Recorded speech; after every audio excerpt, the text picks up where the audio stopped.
તો હવે વાત કરીએ સુરતમાં પકડાયેલા ડ્રગ્સની। સુરતમાં એસઓજીએ 35 લાખની કિંમતનું એમડી ડ્રગ્સ ઝડપી પાડ્યું છે। પોલીસે આ કેસમાં 3 આરોપીને પણ ઝડપી પાડ્યા છે। સુરત પોલીસને બાતમી મળી હતી ચેતન કુમાર નામનો આરોપી રાજસ્થાનથી ડ્રગ્સનો જથ્થો લઈને સુરત આવી રહ્યો છે। પોલીસે બાતમીના આધારે સુરતની એક હોટલમાંથી ચેતન કુમારને પકડ્યો અને તેની પૂછપરછમાં 2 લોકલ પેડલર ઝડપી પાડ્યા, જેમાં અનીશ ખાન અને વિકાસ આહિરનો સમાવેશ થાય છે। વિકાસ આહિર જાલિમ ગેંગ સાથે પણ સંકળાયેલો છે। વિકાસ અને અનીસ મુખ્યત્વે આઈસ્ક્રીમ પાર્લરની આડમાં ડ્રગ્સ વેચવાનો ધંધો કરે છે। હવે પોલીસે આ તમામ આરોપીઓની પૂછપરછ ડ્રગ્સ ખરીદનાર વ્યક્તિઓ સુધી પહોંચી રહી છે।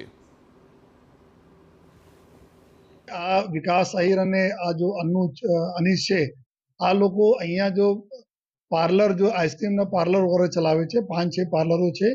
આ પાર્લર ઉપરથી આ લોકો अपने ગ્રાહકોને સપ્લાય કરે છે એમડી ડ્રગ્સ। અને સાથોસાથ અમુક જગ્યા આ લોકો એના જો ગ્રાહકો છે એના 2 વ્હીલરમાં બી જઈને અલગ અલગ જગ્યાએ આપતા રહે છે।